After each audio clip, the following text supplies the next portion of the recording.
All right.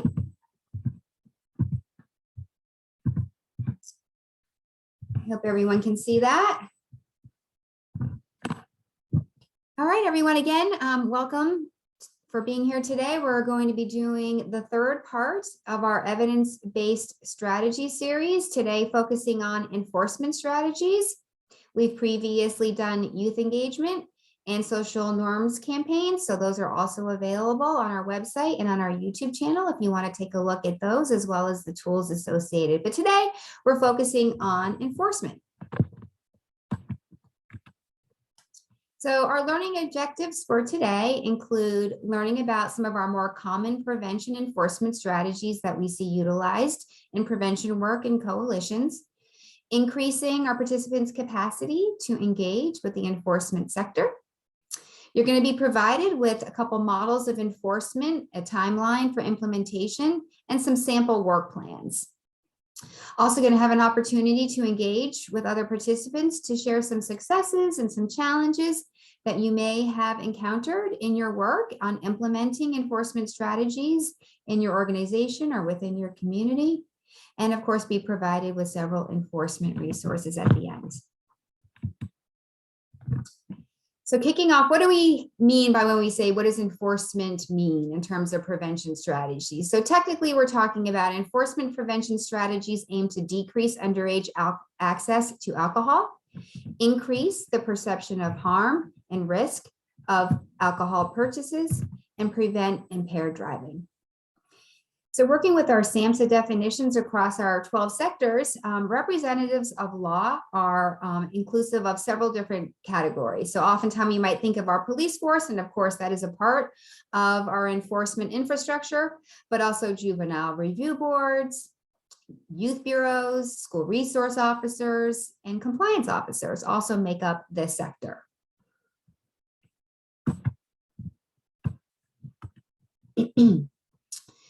There are 5 main enforcement operations that are really most relevant to Connecticut's prevention coalitions, and they include what you see here on the chart: alcohol and tobacco compliance checks, party prevention and controlled party dispersal, reducing third-party transactions, enforcing impaired driving laws, and preventing the use of fake IDs. And these are, distinct activities, but they all work together in concert to create an environment of less underage access and clear enforcement. Many coalitions do work with local police to engage youth in compliance checks and other activities such as holding drug take-back events within the community. So we're going to be looking at each of these 5 strategies in depth today as we go forward in the presentation. And of course, if you have any comments to share or stories or questions, please feel free to, pop it in the chat box and we can talk about those as we go. So the first one we're going to be talking about today are compliance checks. Many of you have probably either participated in them or are looking to participate them in the future. So there are many steps in planning and operating a compliance check. So that's working with compliance investigations, working with community political leaders, working with prosecutors, courts, and regulatory agencies, working with the industry or our retailers or merchants, selecting, training, and documenting volunteers' activity, procedures and protocols for conducting those investigations, data collection, working with the media if you'd like to demonstrate what happened during your compliance checks, and then follow up and next steps to prevent underage sales. And we're going to go into each of those steps a little bit in the next slide. So for each of these strategies, we've created a chart in terms of what element are we looking at, the description of the element and the relevance. And there's a lot of words on these slides. I've created a separate pull-out tool for you that you'll get that kind of condenses this in and maybe be more helpful for you, kind of like a checklist. But when we do the presentation, we want to make sure we're really comprehensive in providing all of the information that's available. And a lot of this information came from what is the evidence-based work group. If you're not familiar with that, that is a work group that of professionals and expertise that work together on guides and strategies that are common in our coalitions. So a lot of this work came out of the evidence-based work group for Connecticut. And Lisa, feel free to jump in if you have anything to add when I go through these. because I know Lisa was involved in planning some of these and working on these. So planning and compliance investigations. What do we mean by that? If you're looking at compliance, doing compliance checks, why are you doing it? What is the purpose? What have you talked about and decided on? Are you looking for arrests? Are you looking for maybe administrative actions such as policies or ordinances in your community? Are you looking to really provide retailer education and raise awareness of the issue and education to the community? And why would that be important? And that's to achieve compliance with current laws regarding underage alcohol sales and reinforcing our no use and no underage sales messages. Working with community leadership, we want to build those relationships and our capacities, and also retailer support to prevent underage sales. We look at our retailers as our partners in prevention as well, and always welcome to have them around the table and want them to be engaged in our processes. And really looking at establishing goals for the program to support retailers to pass compliance checks. This is important so that we have community and political support is critical for the long-term success for everything that we do really, but also for the operations that help to prevent youth access to alcohol. Working with prosecutors, courts, and regulatory agencies, the Department of Consumer Protection, Liquor Control can provide a complete list of all the licensees in your community and may insist in conducting your operations. The local liquor control board can take administrative action against retailers who do fail compliance checks. And later on in this training, I'm going to provide for you a link to that resource so that you easily can find all of those licensees in your community or in the region that you're working in. So I've used that before in my work, and it's a really helpful resource. Selecting, training, and documenting volunteers, recruiting youth involved in local prevention efforts, including police, explorers, scouts, and other youth groups that you might have available who may be interested in participating, making sure that they receive the requisite hours of training for these operations. And we're training minors to complete all of the documentation required by the Liquor Control and the Department of Mental Health and Addiction Services. We want our youth volunteers to be representative and diverse, and that they meet the requirements that are necessary for their age, history, and appearance. We want to make sure we always have the proper documentation that protects both the youth volunteers and the program itself. Unless there's any questions on that, we're going to move to party prevention and dispersal. When are we really talking about this? When we talk about this strategy, we're limiting access to local parties where alcohol may be prevalent, nuisance abatement, party prevention, controlled party dispersal planning, and developing community support and working with the media. So here we first wanted to highlight the social host laws that we do have here in Connecticut. And that's a law that prohibits adults from providing alcohol to minors or even a place to consume alcohol for minors. It is a legal tool to educate adults on the possible consequences, including public announcements of allowing youth to use alcohol in their home or on their property. And we're going to get into the social host law a little bit later in the presentation, and I'm going to actually provide for you the statute. Party prevention. This is, offering alternatives to underage drinking parties, including alcohol-free parties planned by youth, building community relationships to access party information, and break up parties before they begin. And why is that important? And it's, we know just in general from our prevention work that having alternative events and alternative locations for our youth to gather and have fun in a safe and alcohol-free zone and is key to prevention. Making sure that there are healthy activities and alternatives for them to engage in. Sometimes we see communities that have a lot of programming, perhaps for younger children and families, but when it gets up to maybe middle school or the high school level, there may be less offered for them. So really being mindful of providing those alternative and safe activities for them. We're also looking to build community norms against underage drinking parties. Controlled party dispersal plan. This is a legally sound enforcement plan to intervene and safely, which is the key term here, disperse an underage drinking party. There are some Key points around party dispersal plans that are really important to keep in mind. First, you need to have the sufficient human resources in order to do that safely. And the key around here is to prevent DUIs and car accidents that youth or others may be involved in.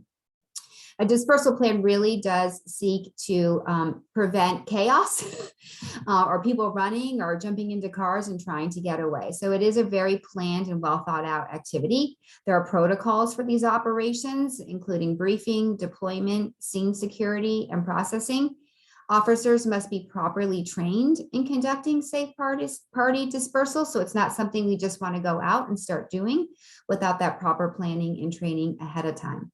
It really is meant to allow for safe party dispersal, including any medical needs that might be needed on site, safe transportation of any intoxicated youth, being able to provide parent notification, and accessing the party site for any damage or other criminal activity.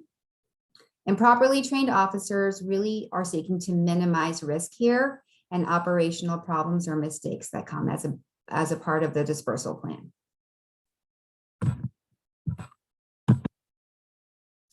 Third-party transactions. What we mean by that is surveillance, shoulder tap enforcement programs, working with the community, strategies to reduce familiar third-party transactions, and overcoming some of the barriers you might find when trying to do so. So what are shoulder tap enforcement programs? That's where we're recruiting and training youth involved in local prevention efforts, including police explorers, scouts, and again, other youth groups you might have. This is when youth attempt to solicit adults outside of a licensed off-premise retailer to buy alcohol for the minor volunteer.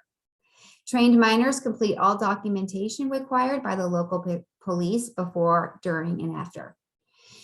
And why is this relevant? Is to reduce underage consumption and access to alcohol, to be collaborative partners with the police to enforce underage drinking laws, and to raise public awareness of the problem of furnishing alcohol to minors. Strategies to reduce familiar third-party transactions include increasing community awareness of the dangers of underage drinking, increasing community awareness of the legal consequences of providing alcohol to youth or hosting underage drinking events, consistent enforcement of social host and youth provision laws. And sometimes we find that, many adults just are unaware of these laws governing the provision of alcohol to youth or social hosting. I know when I was a coordinator, we did a very large social norms campaign on the social hosting law, and we're really able to move the needle of awareness on that law and its potential consequences just by raising, and educating the community on it. Some adults are not aware of the consequences either, like I said, of these laws, or feel that they may not be enforced. Working with the community, building relationships, and establishing goals for the program that provide safety for youth, appropriate consequences for the buyers that the community and its leaders can support. Community and political support is critical for long-term success for the operations that help to prevent youth access to alcohol. So again, you'll see a theme here that we're really talking about partnerships, collaborations, raising awareness and education, and really with the end goals of keeping our community, our youth safe, and preventing any accidents or tragedies that may become a part of that. Enforcing impaired driving laws. I'm sure many are aware of this issue, and this is, we're talking about challenges to enforcing zero tolerance laws for youth drinking and driving, as under 21 is zero, overcoming barriers, and working with the media. Sometimes laws are difficult to enforce in this area based on the work of the evidence-based work group and their research, because offenders with low blood alcohol counts are not likely to display sometimes erratic driving. Officers must show probable cause to administer an alcohol test, and youth often believe that zero tolerance laws are not strictly enforced.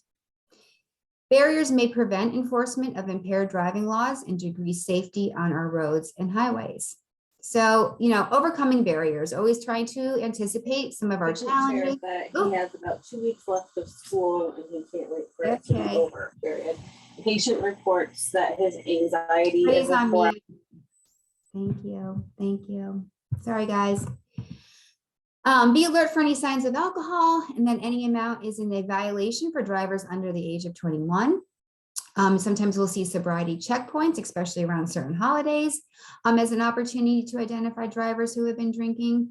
Building community support for zero tolerance laws and identifying problems with laws and policies that may limit enforcement and decrease safety. Training for law enforcement to detect impaired driving and minor drivers will increase safety on our roads and our highways. And community support is kind of the tagline here today, is critical for improving safety on our roads and our highways as we implement this particular strategy in our prevention toolbox.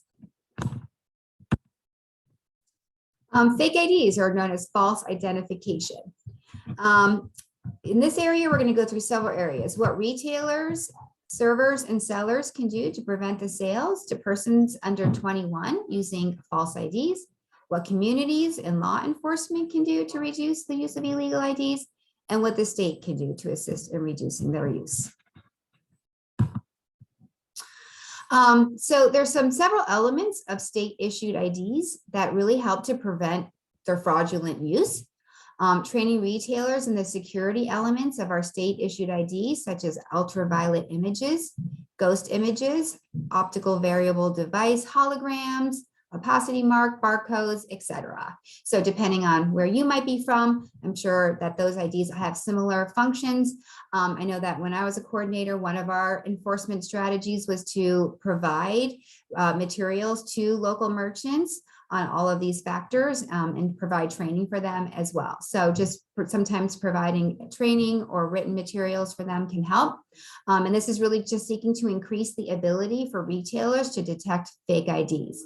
So sometimes you'll feel if you're working on a work plan or an implementation plan, some of these relevance factors may be an idea for you in terms of a goal that you're trying to reach or increase or decrease depending on the item.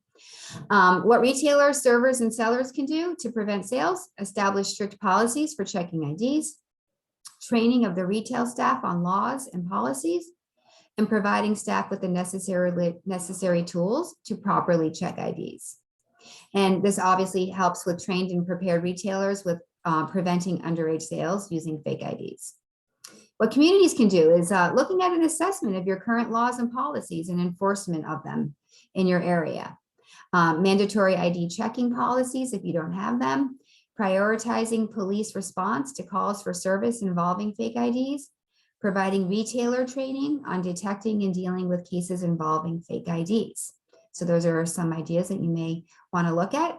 And these are important to establishing community commitment to address the use of fake IDs, increasing the enforcement of their use, and increasing the ability of retailers to detect them. What the state can do, what we do have here in Connecticut is a vertical ID. So that really makes it stand out if they're under 21. Having ID checking laws in place, which we do, increasing the sanctions for those using fake IDs, and suspending driver's licenses for the use of fake IDs. This is really seeking to establish and enforce the state's commitment to address the use of fake IDs, and increasing enforcement of and appropriate sanctions for their use for any violations.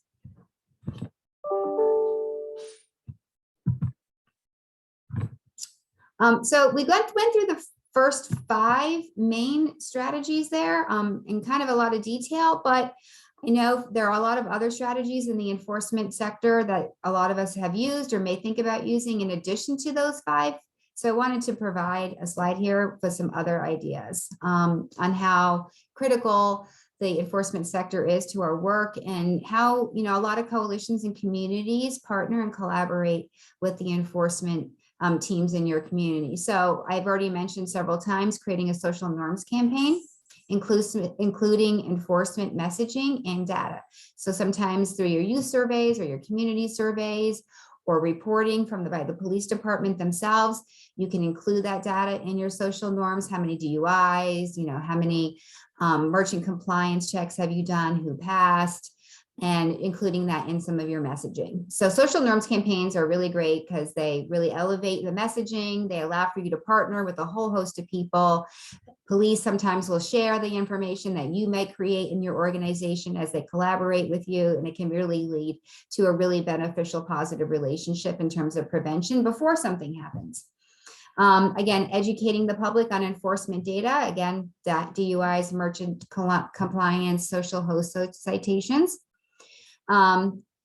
Opportunities for engaging our youth in misuse prevention programs. So as you partner with the enforcement sector, I'm thinking of programs such as SHAPE in the elementary schools, where they may be going in and doing health curriculum with elementary age kids and starting to build that relationship with police department and with enforcement sector. The police have athletic leads, another positive engagement opportunity between youth and the police that helps build that capacity and relationship with them.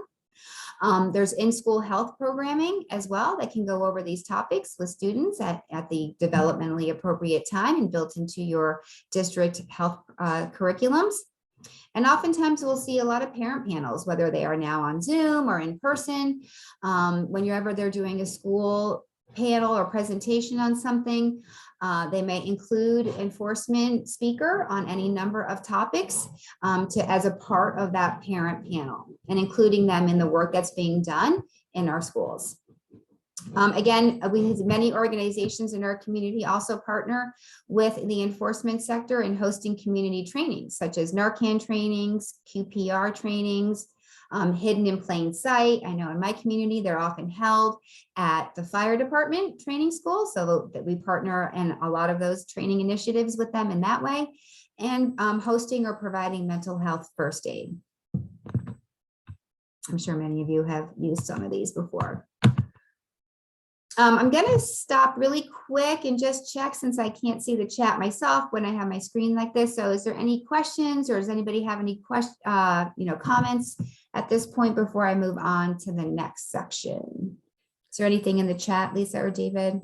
There's nothing in the chat, but we certainly welcome questions if anyone would like to ask at this time, about the different strategies that you presented.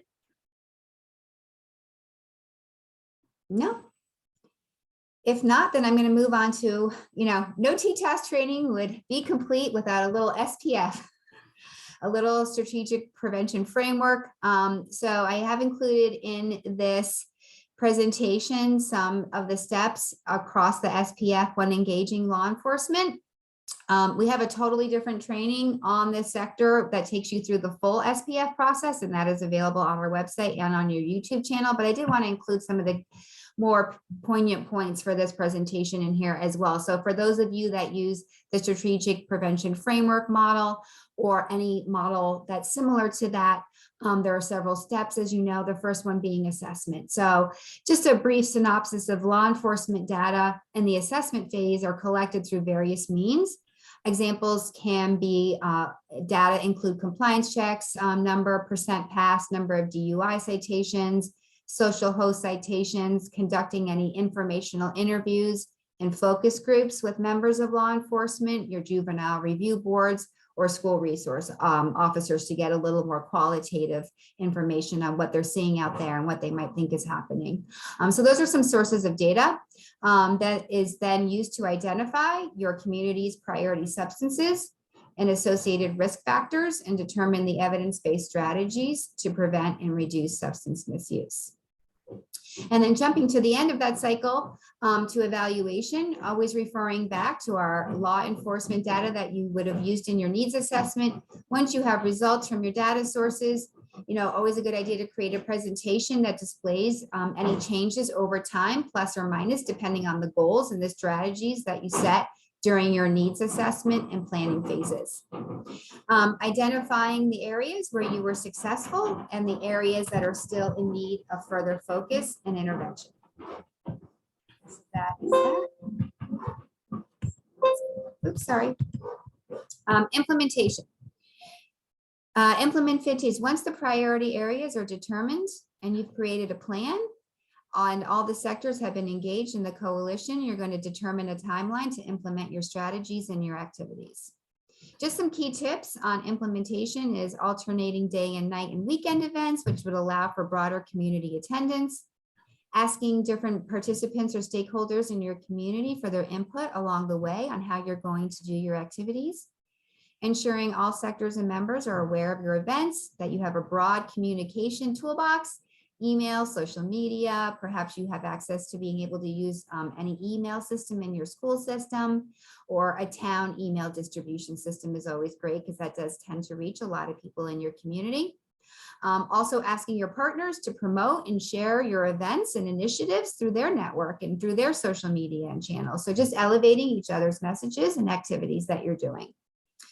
Keeping track, of course, of your attendance that you may at any events you may have, because many of us have to do reporting. So I always like to be mindful of who was there and who was attended and what was the scope that you were able to reach in that activity. We thought it'd be really helpful to provide some examples for those of you that haven't done enforcement yet, or maybe have done it a while ago and looking to update your plan. So we're giving you a sample prevention enforcement timeline here that summarizes one coalition's enforcement strategy over a 9-month period. And you'll see on the side, we give it to you in a 90-day, a 6-month, and a 9-month plan. And of course, you can use this or you can tweak it for your own needs. This is just one example to help kind of organize what something might look at in a 3-month period. Like most strategies, you'll benefit from a clear work plan, of course, that identifies what's happening when, who's responsible for it, how the work will get done, and what success will look like. What are your goals, and how do you know if you were, have moved that needle that you wanted to move? So this just really goes over a 3-month period. Again, so maybe in the first 3 months, you're going to collect and really look at what data you have. Maybe you're asking questions such as, where do youth access alcohol? Maybe you're going to look at some documentation of past compliance checks, DUIs, fake IDs, and social host citations. And again, you can always ask your local police department for some of this information. Also going to look at identifying your goals. Perhaps you want to reduce the number of DUIs that you had year over year. Perhaps you want to increase merchant compliance passage rates. So just identifying the goals that are going to make sense for you. Developing a public messaging around enforcement data. And then identifying community partners to help build support for your enforcement strategy. At 6 months, you might be looking at creating an enforcement education campaign, a social norms campaign, perhaps. Could be big, could be small, using the data that you collected earlier on to create and distribute your messaging, learning from our past data that we have, identifying the channels for distribution. Who is this going to go out to? Who is your target audience? How are you going to reach them? Including always our relevant partners to the work.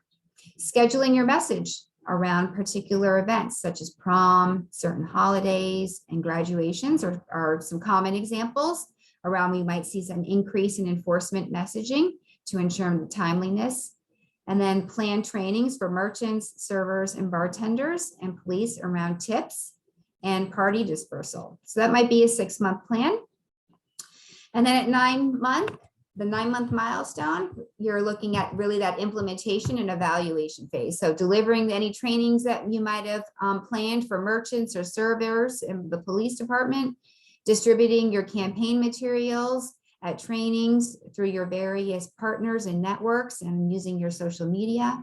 You're going to conduct those compliance checks and/or party patrols, assess substance policies for your local public spaces, reporting the results of anything that you might have been doing, and recognizing everyone who passed the compliance checks or participated in them, and just really recognizing everyone's efforts, because this is really a village initiative, and we always want to be mindful of thanking everyone who participates and partners in our work together.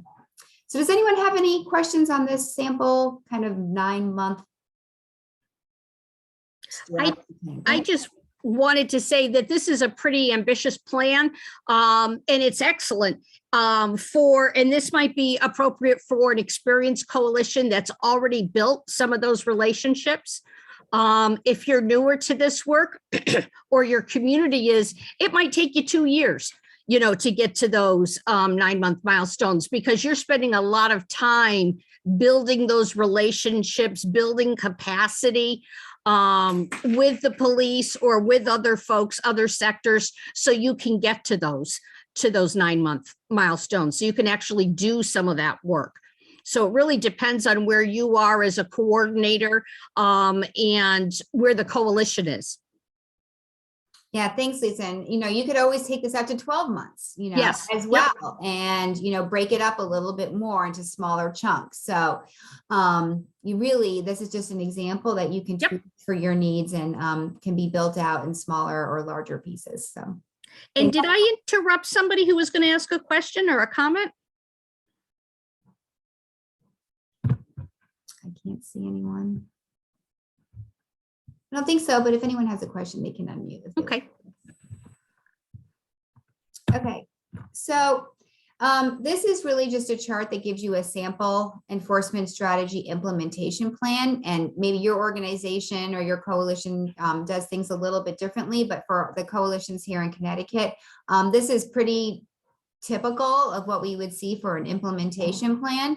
And it really is just an example. We're not going to go through it. I just wanted to provide an example of what it might look like for two strategies: party patrols and merchant education tips training. So you can see that there are several activities under each of the strategies that you're going to plan on doing, and you're going to provide the category that we do called the IOM category, and then impact service code, the target date of completion, and then the responsible parties who are going to be implementing that. And this is really just to help those on the call who do impact reporting or any type of federal or state reporting, keeps everything organized, and also serves to help keep you on track and on time. And we find that these implementation plans can be talked about at each coalition meeting or leadership meetings. Where are we at? Do we have this set up? Do we need to adjust anything? Are we on track for delivering what we're supposed to do? So it kind of serves multiple purposes, just to keep everyone informed of what you're doing, and then also provides for a really helpful reporting tool. So those are just examples, again, totally customizable to your own needs. Okay, engaging the enforcement sector. So we have done, as part of our 12 sector series, we did do a law enforcement engaging the sector training previously, also available if you want to dive a little bit deeper into that entire training based on this one slide. But I did just want to reiterate some of the points for those who are looking to either initially engage the enforcement sector or already are, but kind of want to elevate their relationship with them. So just some key tips here on inviting members of law enforcement to attend and speak at your community events. Really seeking out any activities that you are already doing where they could be incorporated. So a lot of times we might see 8th graders, for example, getting having an assembly or a period before they're graduating 8th grade and going on to high school, where maybe police officers can come in as they talk about their classes they might take and meeting with school counselors. Also a good opportunity to introduce them into, the health messages that the police can provide. And we do know from a lot of our community survey work that 8th grade to 9th grade, there is a big bump. So in usage. So we know that summer is really key to prevention for our 8th graders going into 9th grade. So it's a really good opportunity before they leave school to reach out to them and have that conversation. Sometimes there are 9th grade freshman forums that schools might have where there's different speakers about different topics. So that's another opportunity to bring them in and have a conversation. And then again, I've already mentioned other events such as SHAPE or PAL events. Leveraging law enforcement knowledge of enforcement strategies. So if you want to do something, it's always best to reach out to them and say, do we do this? How can we do it? How can we partner with you on doing some of these strategies? Hosting enforcement-based focus groups on substance use prevention initiatives and asking for their insight on current trends. Incorporating enforcement activities within your budget planning. So sometimes, you can have within your budget dollars as a part of this strategy and these activities.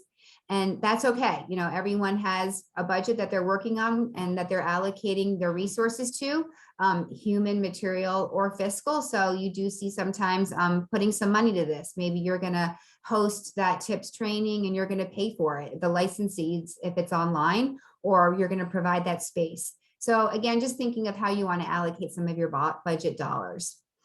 Collaborating with enforcement on data sharing. We've gone over that several times today. But really seeking to get some at least annually, I would recommend, is helpful. Just, where were we in June last year? Where are we in June this year on some of those data items that the police can provide for you. If you're looking to do any policies, always seeking their insight on that. Seeking to set schedules for enforcement that contemplates other time commitments that they might have, which is true for any sector that we try to do, kind of looking at those calendars, those meeting dates, and being contemplative about when we're scheduling things. Sharing ideas of law enforcement with the coalition and other sectors to interconnect them. Incorporating law enforcement into youth committee meetings and events, and working with your youth peer advocate if you have one of those in your coalition or your organization to increase their connection and collaboration. And anticipating and overcoming any roadblocks that you might have. Sometimes some of the enforcement strategies can be difficult just because they sometimes can get into a political realm, like giving social host citations or the more punitive factors. So again, it really just comes back to our prevention messaging and building those relationships, as Lisa was talking about. And that's the last point here. So Lisa, I don't know if you wanted to speak to the maintaining the relationship piece a little bit. Sure. I think one of the things to keep in mind is what is the capacity of the local law enforcement? Are you talking about a municipal police department versus having one or two resident state troopers, who are working with you, or a combination? And what is the staffing like? I know one community that really wanted to do some enforcement strategies, but they just didn't have enough police officers to help. If they took a police officer off their regular duty, there was like nobody to back them up. So they said, we're going to have to wait on that, or we're going to have to think creatively. Do we bring other police officers in from another community? They had to think about that. Sometimes what folks do too is they may start out with a really low key thing before they even get to enforcement. They might collaborate with the police on, say, a community safety day, where they're talking about, kids' car seats, installing them in cars, bike safety, playground safety, that kind of stuff. And they're building the relationship that way.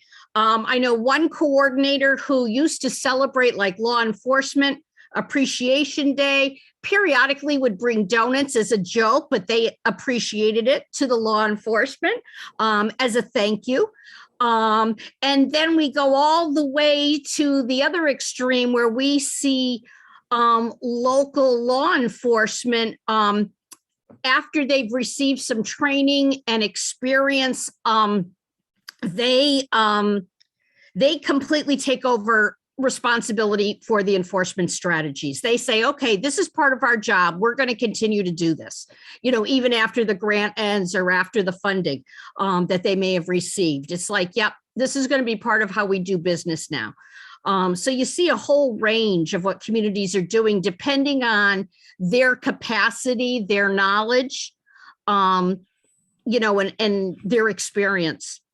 And one of the best things I ever heard was a state trooper, Chris Bartolotto, who used to do a lot of training in enforcement strategies, both in the state and nationally. And he did training specifically around controlled party dispersal. And he said it's not only to make sure kids get home safe and parents are aware, but it's about saving lives. It's making sure that some kid who may be under the influence has run out to the woods, behind the house, and passed out and died, from exposure because it's winter, or is there somebody hiding in the house who has alcohol poisoning? So it's being accountable for every kid, making sure they're safe, connecting them with parents. That's one of the biggest reasons they do that. Not only, they may cite a kid for underage drinking or a party, but it's really about keeping kids safe. Thank you. And we had a comment.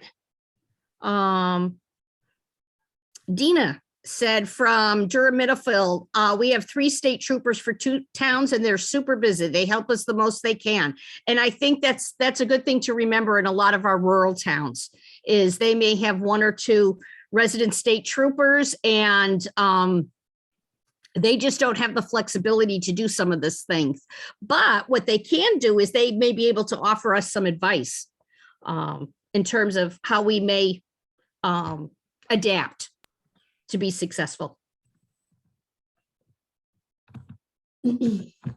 So that's a perfect segue to this slide. I'm going to stop and screen share for a second. So we're just going to kind of have a conversation. If people want to come on video, that would be great.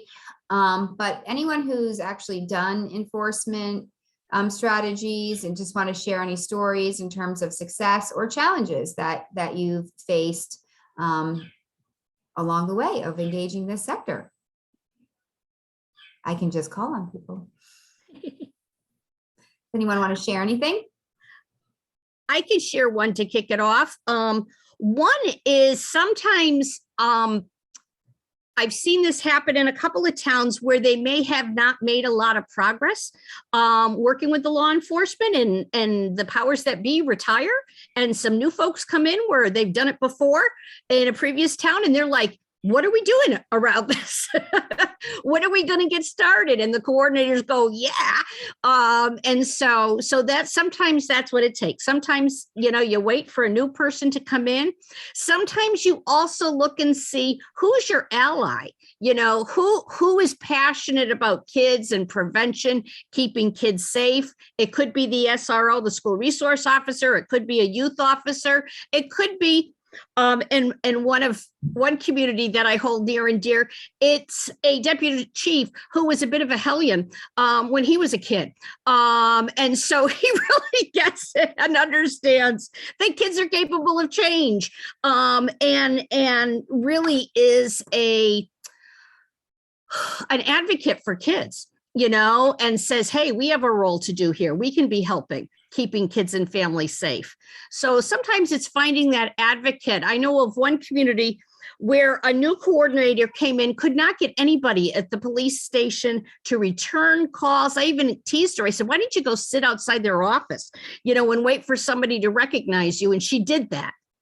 She actually went and hung out in their waiting room, trying to get an appointment. And for some reason, they just weren't working with her. And then she found out that the key ally had been out on medical leave, and he came back for medical leave. And, she found out about him, went and talked with him, and they started working up again. And he was able to bring, resources to what they were doing and put some of those in place. So lots of times it's finding out who that key ally is. Thanks, Lisa. Anyone else have anything to share? Stories, challenges, successes?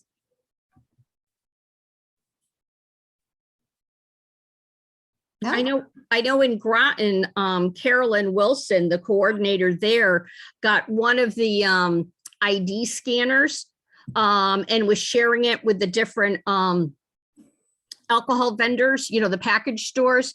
And one gentleman said, this is awesome. I love this. Where did you get it? I want to buy one. So, sometimes, by sharing stuff, you can encourage that work as well. Yeah, I think setting our merchants up for success is the best thing we could do. So it's something like that, and also making the time to provide tips training for them, also including them in any of your prevention messaging, and really making them a partner, your prevention partner, your ally. We've had plenty of, where I am, relationships with merchants and retailers where they're actually handing out prevention messaging with each sale. They're handing out the coalition's social marketing materials with them. And then we, elevate them as a community partner, in our newsletters and in our social media. So really making them a partner in our prevention is another great idea. And anyone else? Kelly had her hand up. Oh, go ahead, Kelly. Hi, exactly what you just said about the importance of educating your merchants. So one time we did a compliance check and we had one of our very well-known, well-loved restaurants in town fail. And it it's so important to get the merchants to understand your perspective of where you're coming from and for the safety of the kids in town.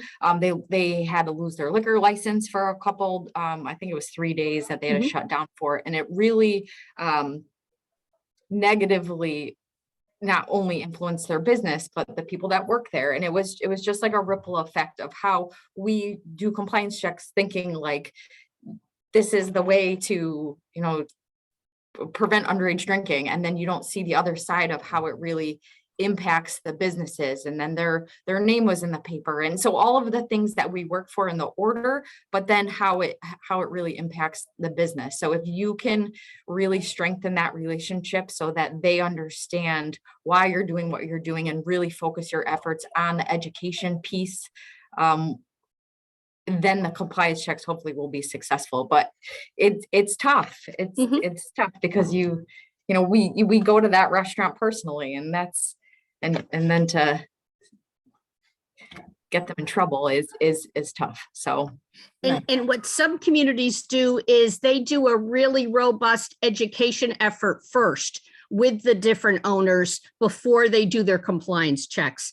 With the idea is we want to make sure you understand the law and that, you have what you need to be able to, and that it's important, not only you, the owner, but your staff understands as well before they do the compliance check. And to add with that too, like with social host laws, and the goal is to get people in your community to stay safe. And you don't want people's individual names to be in the paper. The goal isn't to get people in trouble.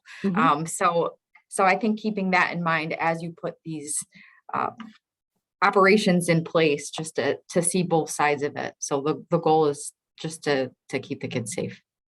One of my all-time favorite coalition members was a package store owner, and he got involved in the coalition because he wanted to keep kids and families safe. And so he really noticed that parents were coming into his store with their kids around graduation time and saying, okay, what do you want to serve at your party? And he said, oh, are you going to be serving this to your kid? And they said, yeah, it's graduation. He goes, I'm sorry, I can't sell to you then. I can't sell to you knowing that you're going to be serving to your kid, and explained about the law. Well, I'm going to go to such and such store. He says, that's your prerogative. And they left, and he called up so-and-so store. Just want to let you know, this family's coming in. And he would do that. He would call. And because he was such a believer, because he said, help me educate these parents. The organization I was with at the time, developed a really good campaign saying, join the majority of parents who don't serve. We had data that said 82% don't want anyone else serve. So we said, join the majority of parents. And then when we kicked off the campaign, we used his package store as a place to kick it off, saying, here's somebody who cares, about kids. So that was one example. Yeah. To Kelly's point, I think a lot of this is not to be punitive, but to prevent those things in the first place from happening. So the more we put on the front end, with all of these activities, the more we could avoid the negative impacts of them. So that's really the point of the enforcement strategies and prevention, right? Is to prevent it from happening, whether it be a sale, a DUI, or social party, etc. Okay, thanks you guys for sharing. We will continue on.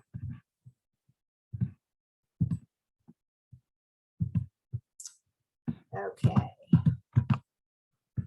And just in time, I'll let you read this on your own time, but we did provide for you the exact language of the social host law that was enacted in 2012. And it really just speaks to no one providing or access to alcohol to minors in the state of Connecticut. It does come with a Class A misdemeanor and punishable a maximum of 1 year imprisonment or up to a $2,000 fine. So it does not have to be an adult. It can be, a underage minor can get the citation as well. It doesn't necessarily need to be mom and dad or parents were out, to dinner and they didn't know. It can be the person who was there, meaning the minor or the child. So co-responder programs is something I really wanted to include in this presentation. They are definitely gaining in momentum. I think this is just a wonderful evolution of the enforcement sector, partnering with our social workers and mental health. There are several pilot programs happening in Connecticut now. So if you're interested, you can look those up, or I can provide you with some other additional information. So if you're not aware of what a co-responder program is, I've given you some tenets of the models and some of the goals and the benefits. And this is where you're using social workers to respond to calls for assistance, either remotely or in person, or go with a police officer on calls where a social worker's experience and training could provide some help on that scene. Public safety dispatchers send clinicians directly to a call. And there's been a push to shift some calls that would normally go to 911 to 211 because they're looking for services that would be better served by a mental health professional that can connect them to the resources that they might need in that moment. This is really looking at a combination of skills of the officer and the clinician, creating a different tool or a way to ease tense situations that might be happening and to connect people with the behavioral health issues and services that they might need. Two multiple different models, but really it's one where the social worker either rides along with the police officer in their car, or perhaps they might get called out and meet them there on the scene. I like this model really because there's co-training happening here. So we've got officers getting training on mental health and crisis response, and the clinicians are actually getting training on police work, right? What to do when they arrive or not to do to keep them safe while they're participating in this event. So the 911 call center would be specially trained to determine whether or not to send a crisis response team instead of a police, fire, or ambulance personnel out on a call.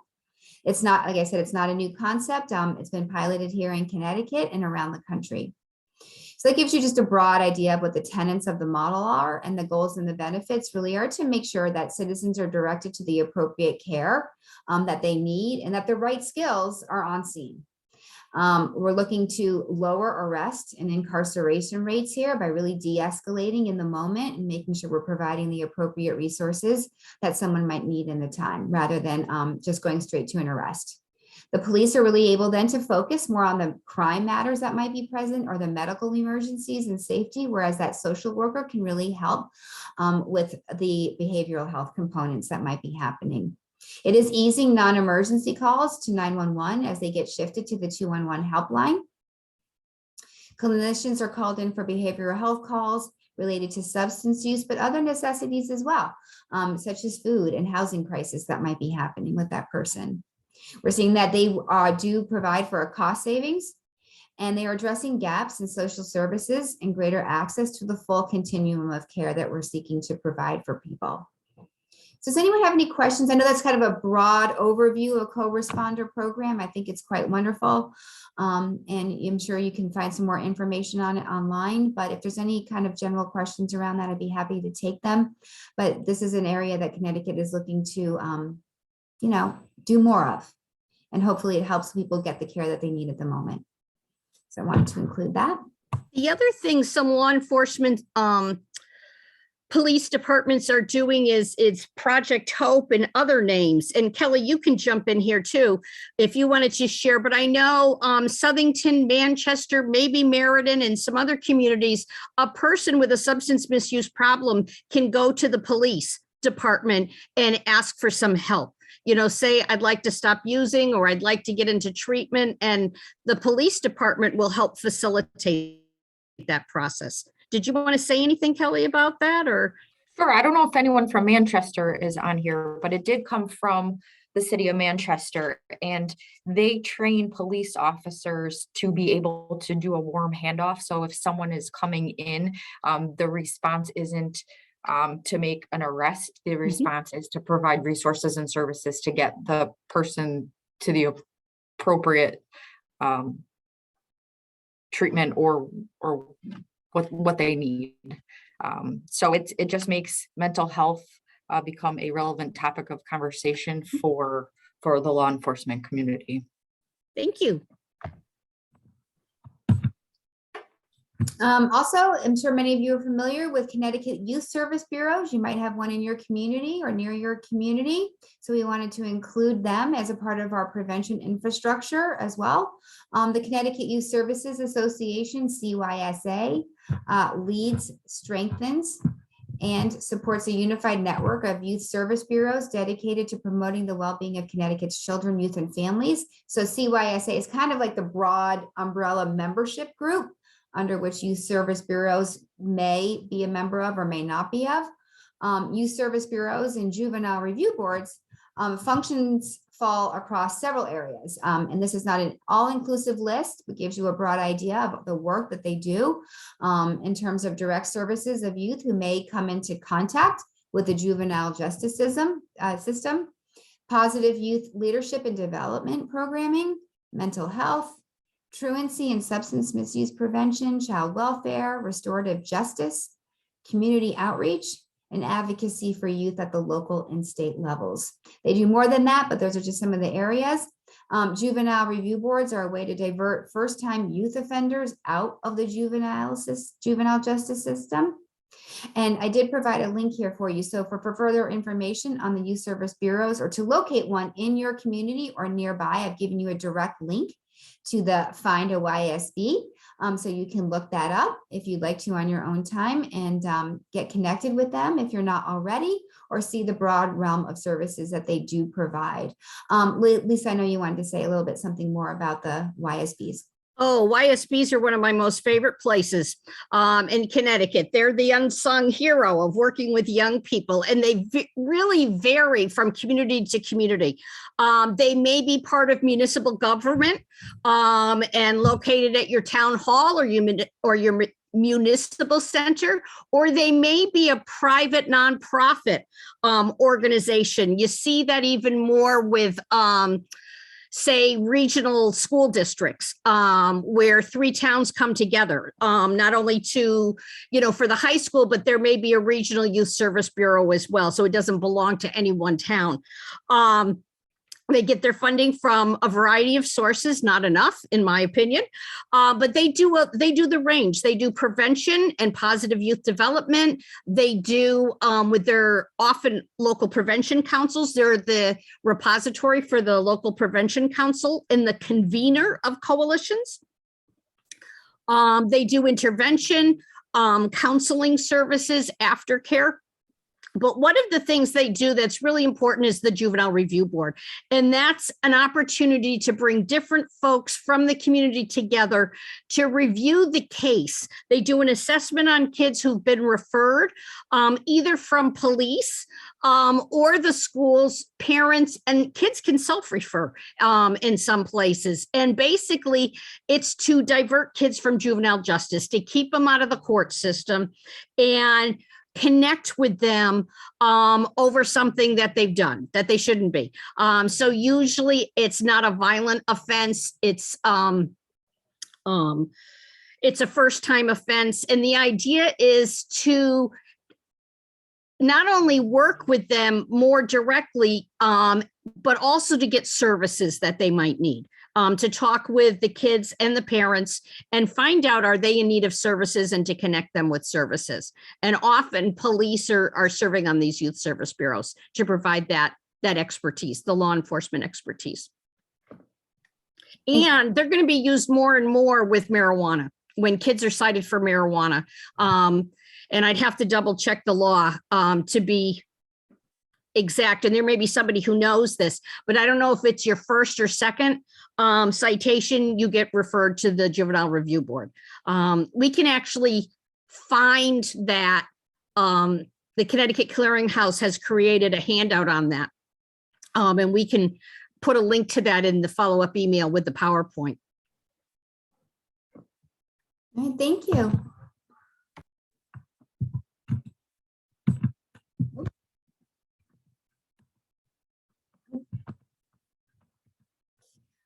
So we're actually coming up towards the end. I just wanted to follow up with the resources that we're going to be providing to you in an email. So you will get a copy of this presentation.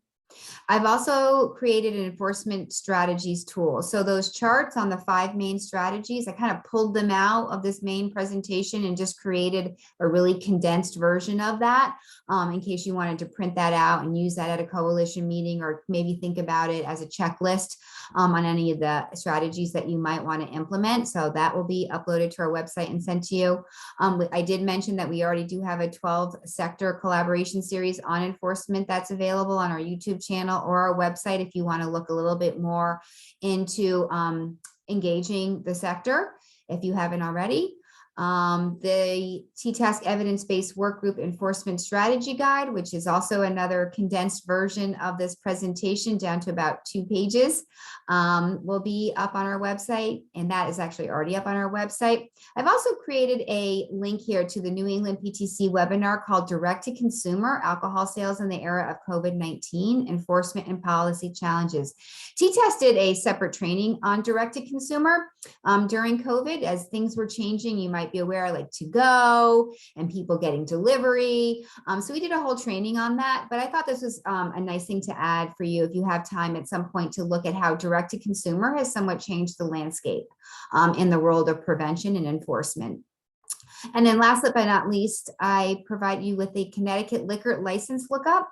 So if you just click on that link when you get the presentation, it's going to take you direct to the state resource where you can just put in your town or your community, and you will be able to get a listing of everyone that has a liquor license in your community. And I use that in several ways to invite them to tips trainings, also to engage them in our social norms campaign, to send out invitations to things we might want them to be present at. So there's a whole host of ways to use those addresses. Unfortunately, they don't have email addresses in there. It really is a phone number and a hard address, but it does provide you with just a map and an idea of all those you can reach out to and engage in this work and from a retail and merchant perspective. And then this is just the citations on some of the evidence-based strategy work that we did today, if you want to look up any of the research behind those. And then just last but not least, I'm going to have David pop in the evaluation link for today. If you wouldn't mind just taking that brief survey, it's only a few questions. It would be really helpful for our team. Thank you so much. I also have some save the dates here. So we've got an ethics and data collection training coming up on June 7th. And that's available to register right on our website if you're interested in getting any 2 hours of your ethics training done and haven't taken that one yet. We're also creating a new presentation coming up in June on the 5 core substances. So we'll be taking a look at the main substances that our communities and coalitions work with on June 14th. And then we're going to be having a Prevention 201. So many of you have taken or are aware of our Prevention 101 training that introduces you to the prevention work. This is a 201, so a little bit more advanced content for those who've been doing this for a while, and we're going to dive a little bit deeper into prevention work. And other than that, the last thing I wanted to mention is for those of you who are aware, we do provide NPN scholarships for some people who would like to attend the NPN conference in August.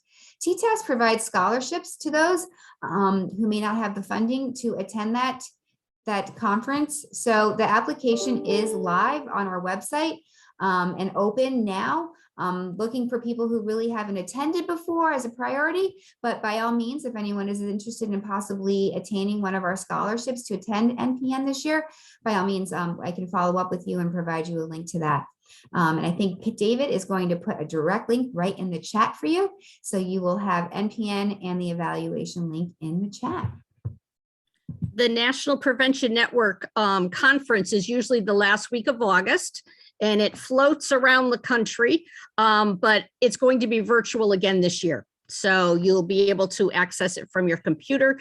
And the registration fee, if we're able to do it for the early bird deadline, is I think $300. So that's the scholarship pays the whole registration fee. And then people are expected to go 2 to 3 days, participate, and produce something that demonstrates, what they've learned. It could be a little presentation. It could be, an essay but what did you find meaningful? How did it help you? What did you learn there? So we're hoping people will participate in it. I'm gonna stop recording. And then Dina